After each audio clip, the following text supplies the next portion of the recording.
Le stylo chuchotait à peine contre le papier lorsque Julien Dubois signa de son nom. Pas de dispute, pas de supplication, pas de larmes. Il le posa, fit glisser la page sur la table vernie et se leva sans un mot. Camille s'adossa à sa chaise, sans hâte, et laissa son regard parcourir l'homme une dernière fois. La veste usée, les épaules fatiguées, cet homme qu'elle avait cessé d'admirer depuis si longtemps. Ses lèvres s'étirèrent en un sourire lent et satisfait. Le sourire d'une femme qui avait compté chaque carte avant même que la partie ne commence et qui savait exactement comment elle allait se terminer. Elle garderait la maison, les comptes bancaires, et ce nom de famille que tout le monde respectait. Son avocat rassembla les papiers avec l'efficacité silencieuse d'une affaire classée. Julien sortit dans l'après-midi grisâtre, un simple sac de sport usé sur l'épaule et un enfant de 6 ans endormi musique contre son cou, ses petits poings agrippés à son col. Tous ceux présents dans cette pièce croyaient venir d'assister à la chute d'un homme qui venait de tout perdre. L'histoire n'a pas commencé dans cette salle de réunion. Elle a commencé 2 ans plus tôt, dans la plus petite pièce d'une maison située dans une rue calme de Lyon, où une simple lampe de bureau restait allumée bien après minuit. Julien Dubois travaillait mieux quand le monde devenait silencieux. Le jour, la maison appartenait à un petit garçon de 6 ans, au bol de céréales renversé, au lacet défait, et à la gravité implacable et joyeuse d'un enfant nommé Léo, qui avait besoin de quelqu'un, tout le temps, de quelqu'un. Et ce quelqu'un, c'était presque toujours son père. Julien préparait les goûters. Il faisait le trajet du matin jusqu'à l'école primaire et le trajet du retour l'après-midi. Il savait quelle comptine calmait Léo sur la banquette arrière, et quel doudou ne pouvait sous aucun prétexte être oublié à l'heure du coucher. Il avait construit tout son rythme de vie autour de la petite mécanique sans gloire qui consiste à maintenir un enfant heureux et équilibré. Et puis, quand la maison finissait par expirer et que la lampe s'allumait, il construisait autre chose.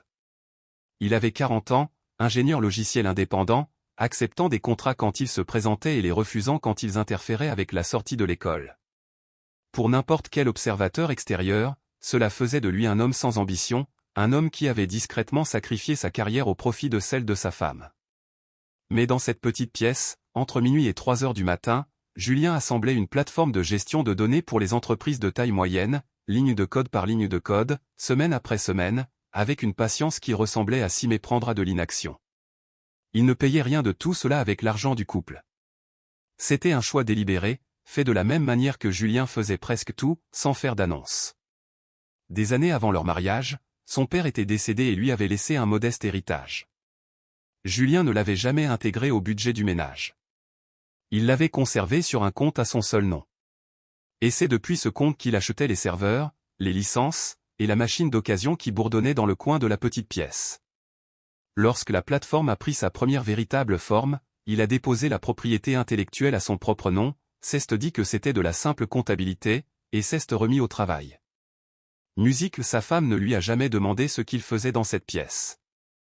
Il fut un temps, au tout début, où elle aurait pu le faire, quand ils n'avaient tous deux qu'un appartement exigu et la certitude partagée qu'il allait bâtir quelque chose ensemble.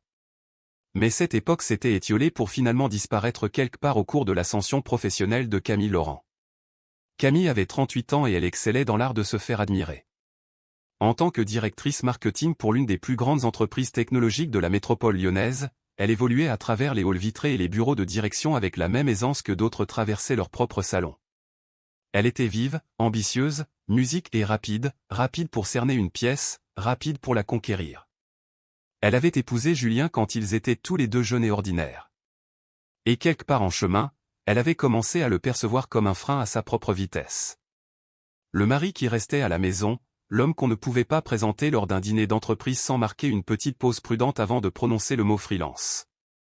Elle ne voyait pas la lampe allumée, ou bien elle la voyait et avait décidé que ce n'était rien. La nuit où tout s'est terminé n'a pas ressemblé à une fin pour Julien. Cela ressemblait plutôt à une réunion qui avait été programmée sans qu'il le sache. Camille est rentrée un peu après 20 heures, a posé son sac sur le plan de travail de la cuisine et lui a annoncé qu'elle voulait divorcer. Sa voix ne portait aucune chaleur, aucun chagrin, aucune accusation. C'était le ton neutre et préparé d'une femme qui avait répété ces mots dans sa voiture et les avait trouvés satisfaisants. Elle avait déjà engagé un avocat, a-t-elle dit. Il ne servait à rien de faire traîner les choses. Il n'allait tout simplement plus dans la même direction. Julien, debout devant l'évier avec un torchon entre les mains, comprit plusieurs choses en même temps. Il comprit d'abord que la décision était ancienne. Elle ne lui posait pas une question. Elle l'informait d'un résultat. Et il comprit ensuite ce qu'elle n'avait pas dit. Depuis des semaines, un nom apparaissait sur l'écran de son téléphone avec une fréquence qui n'avait rien à voir avec des campagnes marketing, Damien Moreau, présenté une fois en passant comme un nouveau partenaire commercial. Julien n'avait pas fouillé. Il vivait simplement dans la même maison qu'une femme qui avait cessé de prendre la peine de cacher son écran.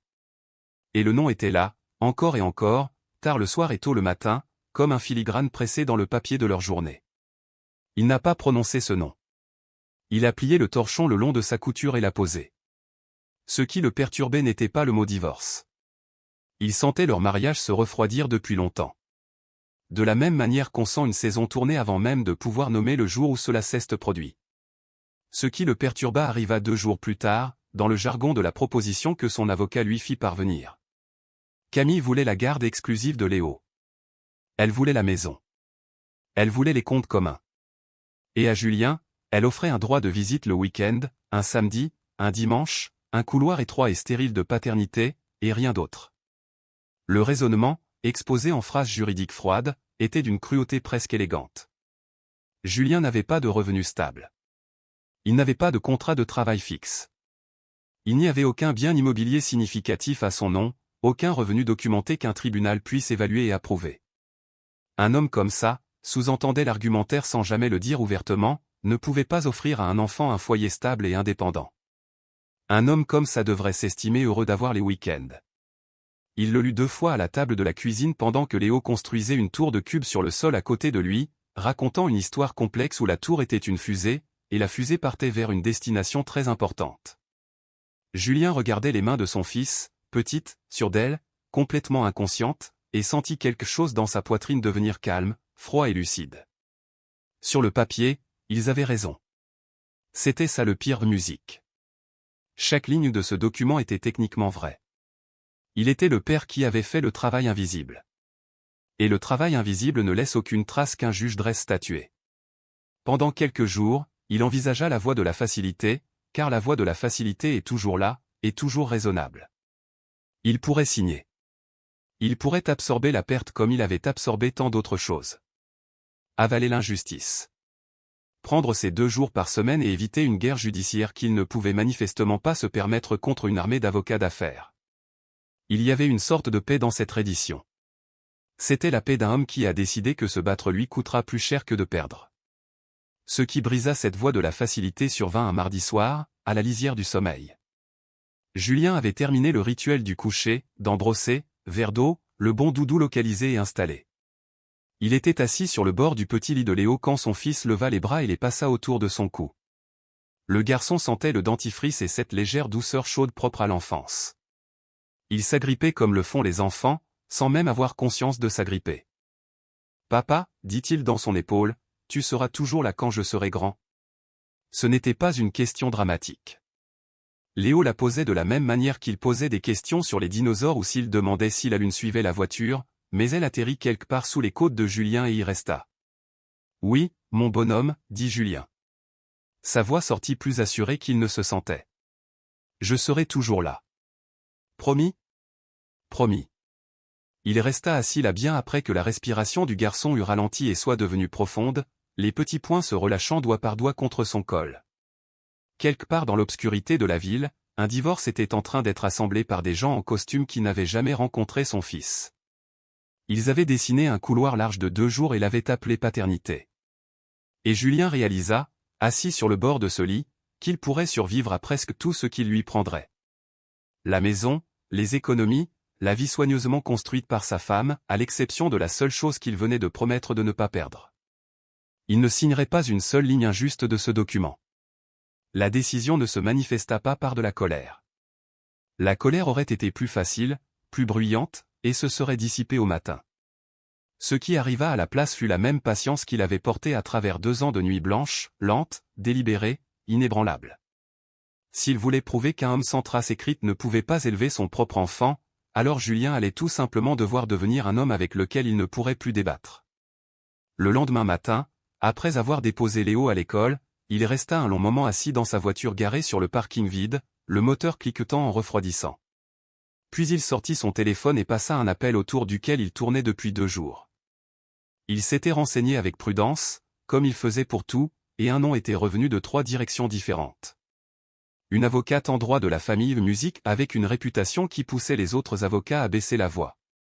Les gens la décrivaient toujours avec les mêmes mots, comme s'il s'agissait de son titre officiel, froide et redoutable.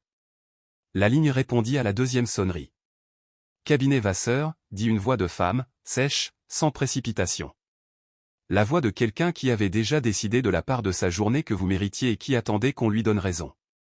Je m'appelle Julien Dubois, dit-il. Je crois que ma femme est sur le point de me prendre mon fils, et je crois qu'elle compte sur le fait que je sois trop fatigué pour l'en empêcher. Il y eut un bref silence d'évaluation à l'autre bout. Pas de l'hésitation, mais une analyse. Le son d'un esprit vif retournant un problème pour en trouver les contours. C'est une façon très spécifique de formuler les choses, Monsieur Dubois, finit par dire maître Sophie Vasseur. La plupart des gens commencent par me parler de la maison. La maison n'est pas ce qui compte. Non, convint-elle. Et quelque chose dans son ton changea d'un infime degré. Comme une porte qui s'entr'ouvre. Ça ne l'est presque jamais. Venez à mon cabinet demain à 9 h. Apportez tout, relevé bancaire, la musique, proposition, tout ce qu'elle vous a envoyé par écrit. Et Monsieur Dubois. Le silence sur la ligne venait d'elle, pas de lui. Ne signez rien avant qu'on se parle. Pas même une carte de vœux. Il sourit presque. Ce n'était pas dans mes intentions. Ce soir-là, Julien prépara le dîner comme il l'avait toujours fait, des coquillettes au jambon parce que c'était le plat préféré de Léo, et parce que la routine était en soi un petit acte de rébellion. Et il écouta un garçon de 6 ans lui expliquer les règles d'un jeu qui semblait n'en avoir aucune. Il fit la vaisselle. Musique, il lut 2 chapitres d'un livre sur un chien détective. Il borda son fils et vérifia 2 fois que le bon doudou était à musique la bonne place. Et ce n'est qu'à ce moment-là, quand la maison devint silencieuse et expira, qu'il marcha dans le couloir jusqu'à la plus petite pièce et alluma la lampe. La machine dans le coin s'éveilla avec son faible bourdonnement familier. Sur l'écran, la plateforme l'attendait là où il l'avait laissée. 2 années de minuit patient et silencieux, ce travail dont personne n'avait pensé à s'enquérir. Julien s'assit devant l'écran comme il l'avait fait 1000 fois auparavant. Mais cette nuit-là, il ne construisait pas. Cette nuit-là, il commençait à comprendre, lentement et avec un calme étrange, que la chose qu'il avait créée dans cette pièce pourrait être la seule arme dont il disposait. Il ne savait tout simplement pas encore à quel point cette arme était puissante. Il ignorait que dans un bureau à l'autre bout de la ville, une conversation discrète avait déjà eu lieu au sujet d'un projet exactement comme le sien, ou que la femme qui dormait dans la maison qu'il était sur le point de perdre en savait beaucoup plus sur la lampe allumée dans cette pièce qu'elle ne l'avait jamais laissé paraître. Il savait seulement, ce mardi soir-là, qu'il avait fait une promesse à un petit garçon endormi, et qu'il était un homme qui tenait ses promesses. La lampe resta allumée au-delà de minuit, comme à son habitude.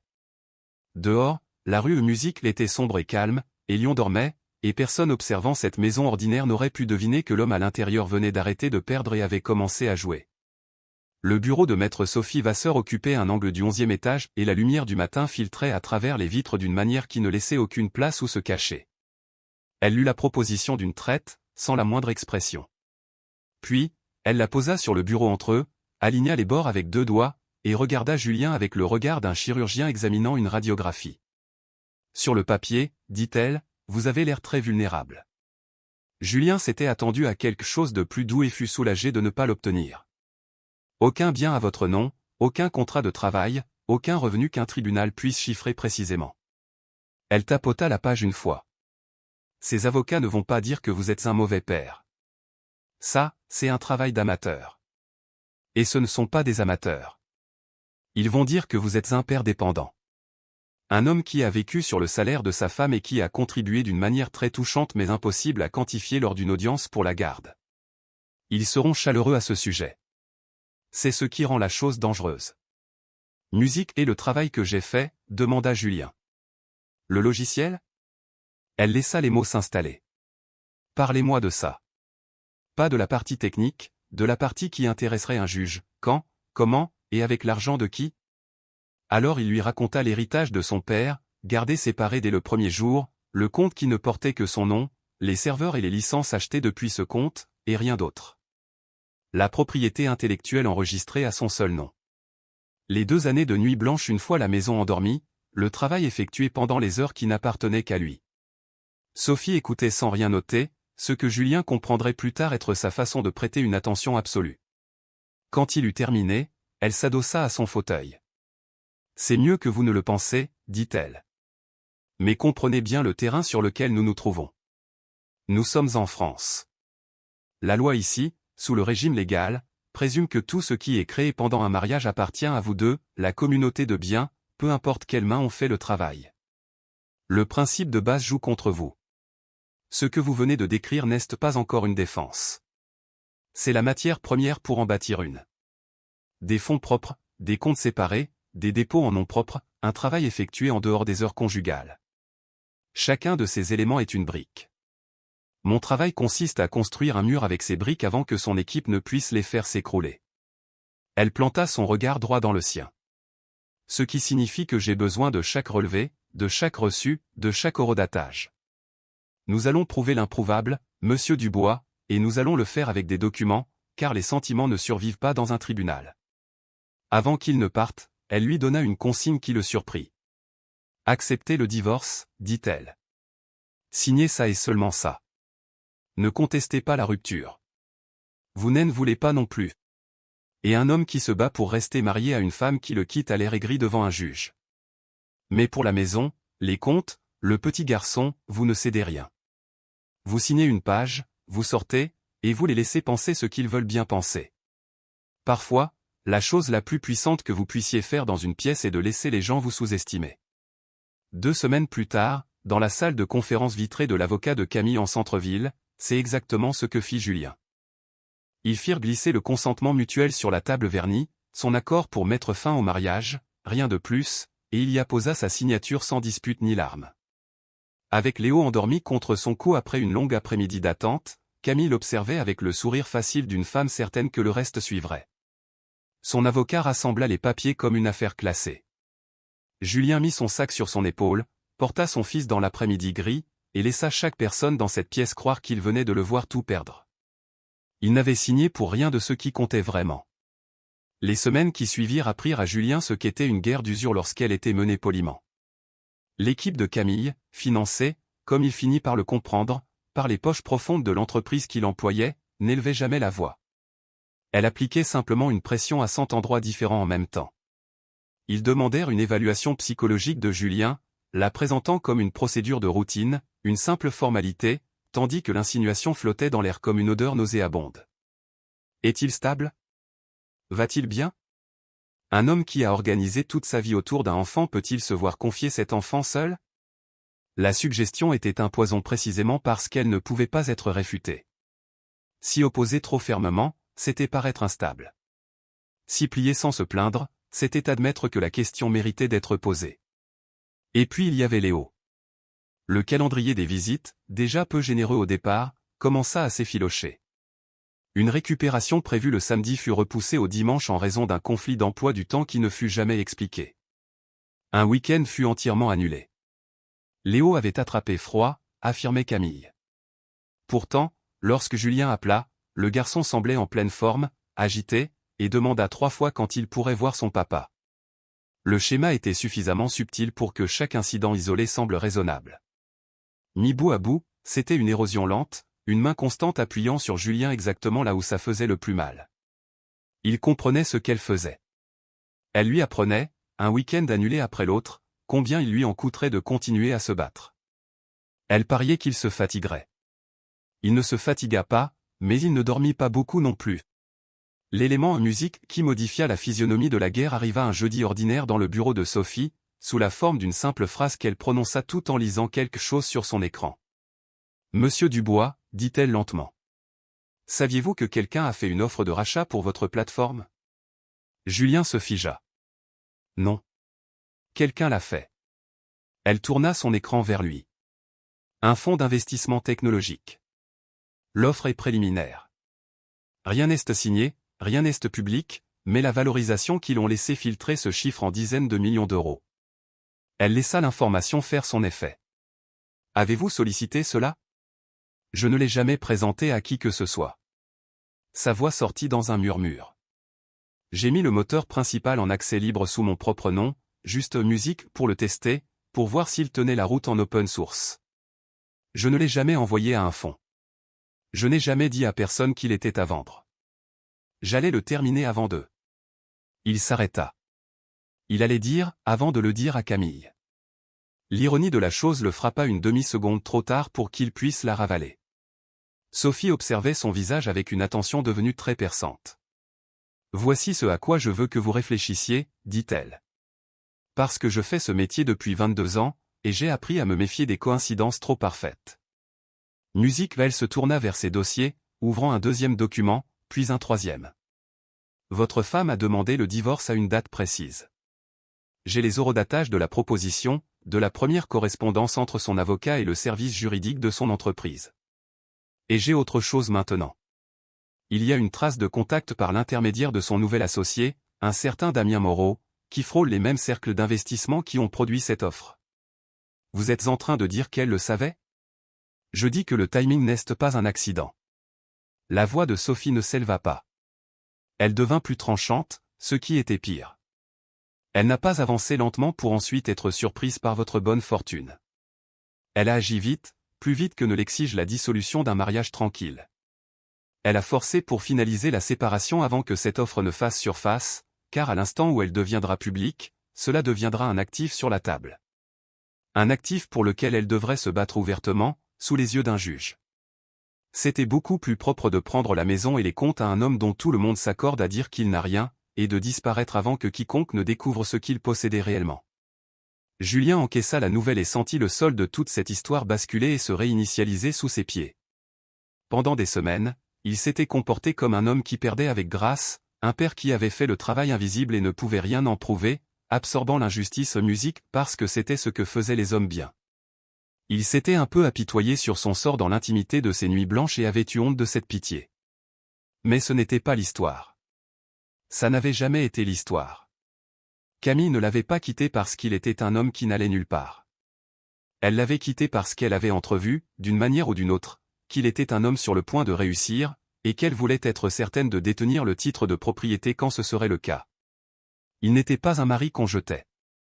Il était un musique actif discrètement récolté par quelqu'un qui connaissait exactement sa valeur et qui pariait qu'il ne la connaîtrait jamais. La pitié le quitta comme l'air s'échappe d'une pièce, et quelque chose de plus froid et de plus lucide prit sa place. « D'accord, dit-il. »« D'accord, » acquiesça Sophie, et pour la première fois depuis qu'il l'avait rencontré, le coin de sa bouche frémit. Camille passa à la vitesse supérieure quand elle réalisa qu'il ne céderait pas l'attaque vint d'une direction qu'il n'avait pas totalement anticipée. Par l'intermédiaire de Damien Moreau et de la facilité mondaine des gens qui connaissent des gens, des rumeurs commencèrent à circuler dans les cercles d'investissement autour du rachat. Rien d'attaquable en justice, rien qu'il ne puisse pointer du doigt, musique juste un brouillard de doute soigneusement instillé dans les bonnes conversations. La propriété était-elle claire? Le fondateur était-il en plein conflit de garde d'enfants? Y avait-il des complications judiciaires? Un fonds serait bien avisé de patienter. C'était l'équivalent corporatif de l'évaluation psychologique, une question sans réponse plantée là pour germer. Et puis, un mercredi soir, Camille vint le voir en personne. Julien avait pris un petit meublé de l'autre côté de la ville pour la durée de la procédure. 2 pièces, une kitchenette, une fenêtre qui donnait sur un parking, et il était à table, en train de revoir des documents pour Sophie, quand on frappa à la porte. Léo dormait déjà dans l'autre pièce. Camille se tenait sur le pas de la porte dans un manteau qui coûtait plus cher qu'un mois de loyer, et Julien sut immédiatement qu'elle n'était pas venue pour se réconcilier. Elle était venue pour conclure. « Je peux entrer ?» demanda-t-elle. Il s'écarta pour la laisser passer, car Léo dormait et il refusait d'avoir cette discussion sur le palier. Elle ne s'assit pas. Elle regarda autour de la petite pièce avec une expression qui n'était pas tout à fait du mépris, quelque chose de plus doux et de plus blessant, une sorte de pitié. Puis elle fit son offre, et elle la fit bien, car faire des offres était son domaine d'expertise. Il signerait un accord transactionnel et une clause de confidentialité. Il prendrait une somme d'argent modeste et renoncerait à la bataille pour la garde. En échange, elle lèverait sa pression silencieuse sur le rachat. L'accord se ferait. Tout le monde y gagnerait quelque chose. Personne n'aurait à saigner. « Tu es un bien meilleur père que tu ne seras jamais un homme d'affaires, Julien, dit-elle, et sa voix était presque bienveillante. Ce n'est pas une insulte. C'est juste vrai. N'entre pas dans une pièce pour laquelle tu n'as pas été conçu. Julien la regarda un long moment, cette femme qu'il avait épousée quand il n'avait rien, qui avait compté chaque carte avant que la partie ne commence. Rentre chez toi, Camille, dit-il doucement en ouvrant la porte. Elle l'étudia, recalculant, puis elle partit, ses talons résonnant précisément sur l'allée en béton, et la porte se referma d'un clic derrière elle. Mais cette nuit-là, après que le lampadaire du parking eut cessé de projeter son ombre à travers la fenêtre, Julien s'assit seul à la table et ressentit pour la première fois tout le poids de ce qu'il avait déclenché. C'était une chose de refuser de perdre. C'en était une autre d'entraîner un enfant de 6 ans dans la lente machinerie d'un combat de cette ampleur. Les avocats, les évaluations, les week-ends annulés, la longue incertitude de tout cela. Dans l'autre pièce, Léo dormait avec un bras jeté par-dessus le bord du lit. Julien resta très immobile et laissa le doute s'installer, car il avait appris à ne pas se mentir à lui-même dans l'obscurité. Il se demanda si un enfant préférerait avoir un père qui avait gagné ou un père qui était simplement, fiablement, présent, et s'il avait le droit de risquer le second pour poursuivre le premier. Il n'eut pas de réponse au matin. Il n'avait que le travail et la promesse. Alors il a continué. Le sol s'est dérobé une semaine avant l'audience. Cela a d'abord fait surface sous la forme d'une brève publication sur un site d'actualité de la French Tech, le genre d'article qui est partagé avant même que quiconque ne le vérifie. L'article décrivait le rachat de la plateforme de Julien de manière inexacte et préjudiciable, qualifiant le projet de comportant des complications non résolues liées à la propriété intellectuelle dans le cadre d'un divorce en cours. C'était formulé pour ressembler à un reportage sérieux et conçu pour sonner comme un risque financier. Dans les heures qui suivirent, les représentants du fonds demandèrent une suspension des négociations, dans l'attente de vérifications juridiques approfondies. Une offre préliminaire à plusieurs dizaines de millions ne disparaît pas en un jour, mais elle peut refroidir, et Julien la sentait refroidir en temps réel. Le même matin, le tribunal reçut une requête complémentaire de la partie de Camille, une demande de saisie conservatoire sur tous les actifs liés au projet logiciel pour la durée de la procédure. Si elle était accordée, cela verrouillerait la seule chose qui aurait pu prouver la force de Julien dans un coffre-fort juridique jusqu'à bien après que la question de la garde ait été tranchée. Sophie l'appela à midi. Il sut dès le premier mot qu'elle n'appelait pas pour le rassurer. Si le tribunal accorde la saisie, dit-elle, l'accord est bloqué indéfiniment et vous perdez votre seul véritable levier d'action. Nous reviendrions au point de départ, là où il vous voulait depuis le début, un homme sans actif prouvable, se battant pour son fils selon leurs conditions. Elle n'édulcora pas la réalité, et il fut à nouveau reconnaissant qu'elle ne le fasse jamais. Je ne vous dirai pas que c'est fini, mais je vous dirai que c'est grave. Il se tenait à la fenêtre du petit appartement, le téléphone à l'oreille, et regardait le parking où l'ombre de Camille s'était étirée une semaine plus tôt. L'actif était gelé, il ne manquait plus que la signature du juge. L'accord lui échappait. La garde de son fils n'était pas plus assurée qu'au jour où elle avait posé son sac sur le plan de travail en l'informant du résultat. Et il était, en fin de compte, exactement ce que cette première proposition disait de lui. Il était un homme avec un sac de sport et un enfant endormi, et bien peu de choses qu'un tribunal puisse évaluer. Mais Sophie n'avait pas terminé. Il y a encore une chose, dit-elle, et son ton changea de ce même infime degré qu'il avait appris à écouter. J'ai remonté la piste de la fuite. Cet article ne vient pas d'une enquête de journaliste. Les détails spécifiques qui s'y trouvent, la formulation sur le divorce, le jargon de propriété intellectuelle, ces informations n'existaient que dans 2 esprits informés. Elles étaient connues de votre femme et de Damien Moreau. Un silence de pure et froide satisfaction descendit le long de la ligne. Quelqu'un a glissé cette histoire à un journaliste, Monsieur Dubois, et il n'y a qu'un nombre limité de mains d'où elle a pu provenir. Julien observa le parking vide un instant de plus. Alors on trouve la main, dit-il. On trouve la main, convint Sophie. Dehors, la lumière de l'après-midi s'aplatissait vers le soir, et quelque part de l'autre côté de la ville, une audience devait se tenir 8 jours plus tard. Julien Dubois, dont tout le monde s'accordait à dire qu'il n'avait rien, raccrocha le téléphone et alla réveiller son fils pour le dîner. Le matin de l'audience se leva clair et radieux, le genre de ciel français qui n'a aucune opinion sur ce qui se passe en dessous de lui. Julien était éveillé bien avant l'aube. Il avait préparé ses vêtements la veille au soir, sa seule belle veste repassée, et préparé le petit déjeuner de Léo, avant d'accompagner le garçon chez la voisine qui le garderait pour la journée, s'accroupissant pour redresser un col de travers et promettant d'être de retour pour le dîner. Puis il s'était tenu sur le trottoir devant son petit appartement, tournant le dos au parking, et avait attendu. Car Sophie lui avait seulement dit qu'une voiture viendrait, et qu'il devrait monter dedans. La voiture qui arriva était une Porsche Taycan noire, basse et incroyablement propre. Et l'homme qui la conduisait était Guillaume de Marly. Julien connaissait le nom sans jamais avoir vu le visage. De Marly était le principal investisseur derrière le fonds qui avait proposé l'offre à 8 chiffres, l'argent silencieux au centre de toute la tempête. Et Julien avait présumé, de la façon dont on présume les choses sur les gens qui brassent ce genre de capital, qu'il ne se déplaçait pas en personne pour des affaires aussi insignifiantes que le divorce d'un homme. Mais il était là, dans un parking du mauvais côté de la ville, se penchant pour ouvrir la portière passager. « Montez, dit de Marly. Vous allez être en avance, et c'est bien d'être en avance. Laissez-les vous regarder entrer. » Julien monta. L'intérieur sentait le cuir, l'argent et quelque chose de légèrement électrique. De Marly s'inséra dans la circulation matinale sans s'expliquer, et pendant plusieurs pâtés de maison, il ne dit rien du tout, laissant la ville défiler derrière la vitre. Un de mes ingénieurs n'arrêtait pas de tomber sur le même dépôt de code, finit-il par dire. Le vôtre. Il m'a dit que l'architecture était la chose la plus propre qu'il ait vue depuis un an, et qu'elle était là, en libre accès, sous un vrai nom, sans personne derrière pour essayer de vendre quoi que ce soit. Personne ne m'envoie du code. Il m'envoie des présentations PowerPoint.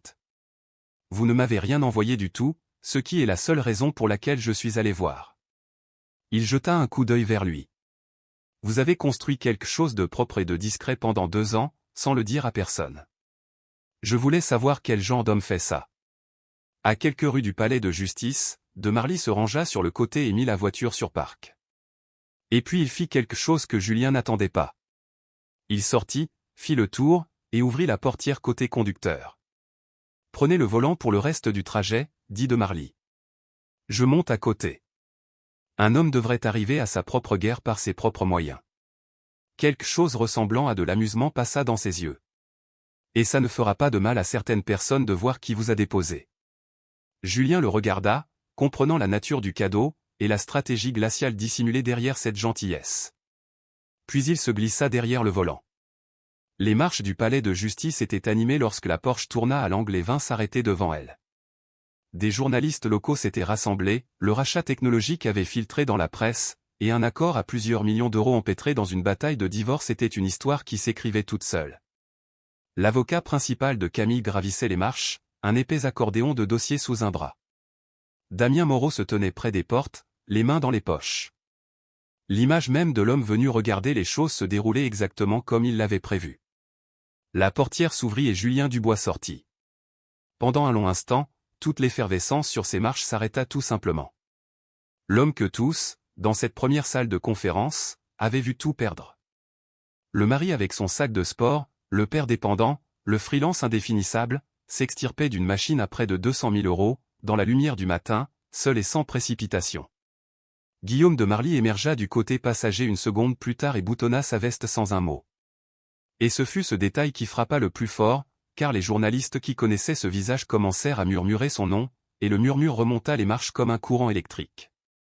Camille était déjà à l'intérieur, mais pas Damien, et Julien vit le calcul traverser le visage de l'homme, l'arithmétique soudaine et nauséeuse de quelqu'un qui réalise que l'échiquier qu'il pensait maîtriser compte plus de pièces qu'on ne lui avait dit. Julien ne le regarda pas longtemps.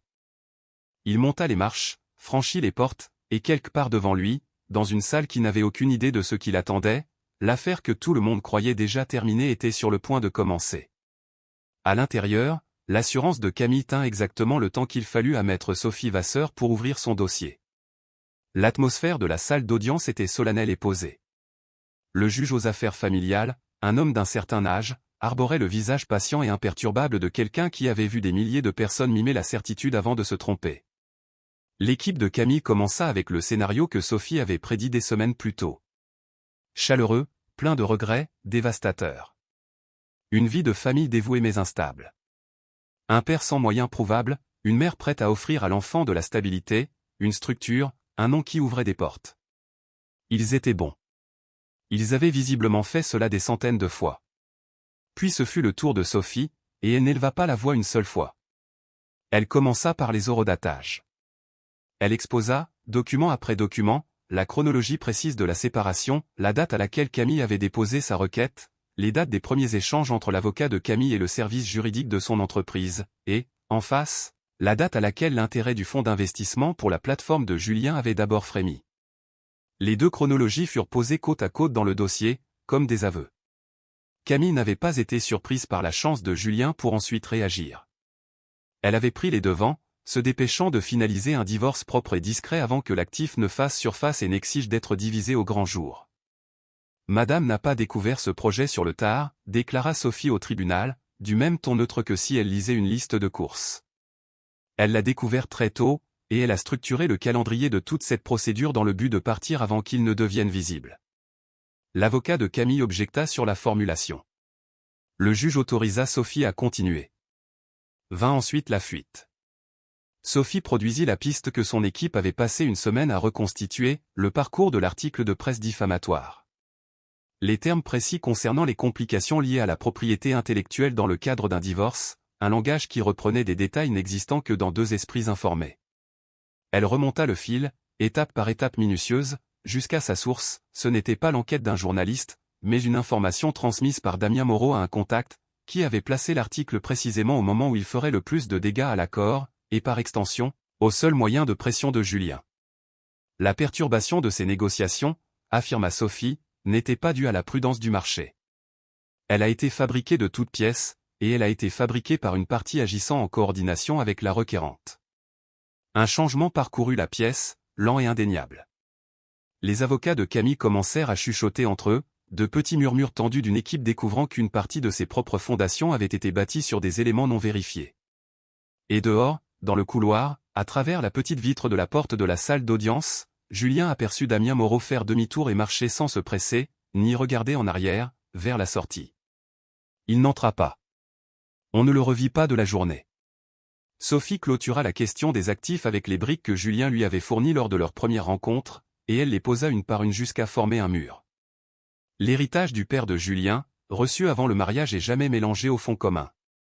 Le compte séparé qui ne portait que son nom, les serveurs et licences achetés depuis ce seul compte. La propriété intellectuelle enregistrée à son seul nom. Le travail effectué pendant les heures où le foyer dormait, en dehors de la vie commune du mariage, financé par de l'argent propre, construit par ses seules mains dans un régime matrimonial qui partait du principe que tout ce qui était fait au sein du mariage appartenait aux deux.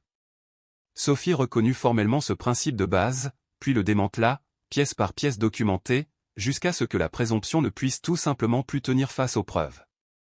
Ceci n'a pas été construit avec les ressources de la communauté, conclut-elle. Ceci n'a pas été construit sur le temps de la communauté. Ceci n'a pas été construit avec la connaissance de la communauté. C'est, selon tous les critères appliqués par ce tribunal, un bien propre. Et la tentative de la requérante de le faire saisir est une tentative de s'accaparer quelque chose qui ne lui a jamais appartenu. Lorsqu'elle se rassit, la pièce était très silencieuse. Le juge se tourna enfin vers Julien. Il mit de côté les dossiers et regarda l'homme directement, de la façon dont les juges le font lorsqu'ils ont entendu tout le droit dont ils avaient besoin et qu'ils veulent entendre l'être humain qui se trouve en dessous. « Monsieur Dubois, dit-il, mettons l'argent de côté, et nous le mettrons de côté pour un moment. Dites-moi pourquoi vous voulez la garde principale de votre fils. Pas ce que votre avocate dirait. Ce que vous diriez. » Julien se leva. Il ne s'appuya ni sur la plateforme, ni sur la chronologie, ni sur la fortune qui venait d'être déclarée sienne. Rien de tout cela n'avait jamais été l'essentiel. Et, debout dans le silence de cette salle, il découvrit qu'il n'avait qu'une seule chose vraie à offrir. Il y a quelques semaines, dit-il, je couchais mon fils comme je le fais tous les soirs, et il a passé ses bras autour de mon cou et m'a demandé si je serais toujours là quand il serait grand. Sa voix restait stable, grave et simple. Il ne jouait pas la comédie. Il a 6 ans. Il me demande aussi où va la lune. Mais j'ai pensé à cette question chaque jour depuis. Tout ce que j'ai fait depuis, je l'ai fait parce que je lui ai fait la promesse que je serais là. Je ne veux pas la garde principale pour ce que j'ai construit, monsieur le juge. Je la veux parce que je suis celui qui a toujours été là. Et je ne veux jamais être la raison pour laquelle la réponse à sa question serait non. Personne dans la salle ne dit un mot. Le juge le regarda un instant de plus, puis acquiesça une fois et prit une note, et le silence tint jusqu'à ce qu'il reprenne la parole. Les décisions tombèrent dans l'ordre, et elles tombèrent nettes. La requête de saisie conservatoire fut rejetée. Le rachat, que le tribunal ne trouva aucune raison d'entraver, se poursuivrait. Concernant la garde principale fut accordée à Julien, avec un droit de visite et d'hébergement classique défini pour Camille. Et sur la question qui avait mis toute la machine en marche, le tribunal retint ce que Sophie avait plaidé, la valeur créée par le projet logiciel constituait un bien propre à Julien, développé indépendamment avec des fonds propres en dehors du temps partagé du mariage. Camille reçut sa part standard du véritable patrimoine commun, pas un euro de plus. Julien regarda son ex-femme encaisser la nouvelle sans expression. Elle avait compté chaque carte avant le début de la partie, et elle s'était trompée dans ses comptes. Le seul signe visible en était une immobilité sur son visage qui n'était pas là dans la salle de conférence 90 jours plus tôt. Dehors, sur les marches du palais, sous la même lumière dure de midi, Guillaume de Marly l'attendait, les mains dans les poches. Il tendit la main et Julien la serra. « Vous voulez savoir pourquoi j'ai traversé la ville ce matin ?» demanda de Marly. « Ce n'était pas pour le code. J'avais déjà pris ma décision pour le code. » Il maintint la poignée de main une seconde de plus que nécessaire. « Je suis venu voir comment vous alliez porter le poids. Les gens vous montrent tout sous la pression. Vous avez tenu bon. » Il lâcha sa main. « Nous finaliserons les papiers cette semaine. Bienvenue dans l'affaire, Monsieur Dubois. » La vente fut conclue 10 jours plus tard. Julien ne la célébra pas. Il ne publia rien nulle part, ni n'appela personne pour dire ce que la plateforme était finalement devenue. Ce qu'il fit avec le premier vrai argent de sa vie, ce fut d'acheter une petite maison en périphérie de Lyon. Pas grandiose, pas impressionnante, une maison de plain-pied avec une terrasse et un jardin qui nécessitait quelques travaux. C'était à lui, et c'était à Léo. Et c'était l'exacte mesure de ce que cela devait être. Cette première nuit dans la nouvelle maison, il fit ce qu'il avait toujours fait. Il prépara le dîner, car la routine l'avait porté à travers tout le reste, et il ne voyait aucune raison de l'abandonner maintenant. Il aida Léo avec une feuille d'exercice d'addition à la table de la cuisine, il trouva le bon doudou et le mit à la bonne place. Et quand le garçon fut endormi et que la maison devint silencieuse et expira comme l'ancienne le faisait, Julien apporta une tasse de café sur la terrasse, s'assit seul dans l'obscurité, et s'autorisa à ressentir un petit moment le simple poids d'avoir tenu parole. Il revit Camille une dernière fois, environ 2 mois après l'achat de la maison. C'était lors d'une fête de l'école pour Léo, un petit gymnase, des chaises pliantes, et le chaos joyeux si particulier des enfants faisant un spectacle pour leurs parents. Elle était toujours aussi apprêtée, toujours capable de remplir une pièce de sa présence, bien qu'il y ait eu quelque chose dans ses yeux qui n'était pas là avant, une fatigue qu'aucune couche de vernis ne pouvait masquer. Julien avait entendu, par ses voix discrètes où voyagent les rumeurs, que ce qui avait existé entre elle et Damien Moreau n'avait pas survécu à la révélation de ce qu'il avait fait. Il n'en tira aucun plaisir, ce qui le surprit un peu. Ils se tinrent près du mur du fond et échangèrent quelques phrases civiles sur l'emploi du temps de Léo, une autorisation parentale, une sortie scolaire le mois suivant. Il n'y avait d'animosité d'aucun des deux côtés. Juste 2 personnes qui partageaient un enfant et très peu d'autre chose. Quand le spectacle se termina et que les parents commencèrent à récupérer leurs enfants, Camille se tourna pour partir, puis s'arrêta et le regarda avec une expression qu'il ne parvint pas totalement à déchiffrer. « Je ne savais pas que tu construisais ça, » dit-elle doucement, presque pour elle-même. Julien la regarda un instant. Il y avait une douzaine de choses qu'il aurait pu répondre. Étage 90 jours plus tôt, il aurait peut-être voulu en dire certaines. « Je sais, » dit-il. Ce fut tout. Il se détourna et traversa le gymnase vers l'endroit où Léo l'attendait, tenant une couronne en papier qui s'était détachée d'un côté. Il s'accroupit, la répara, prit la main de son fils et sortit dans la soirée. Il n'y avait là ni triomphe, ni vengeance.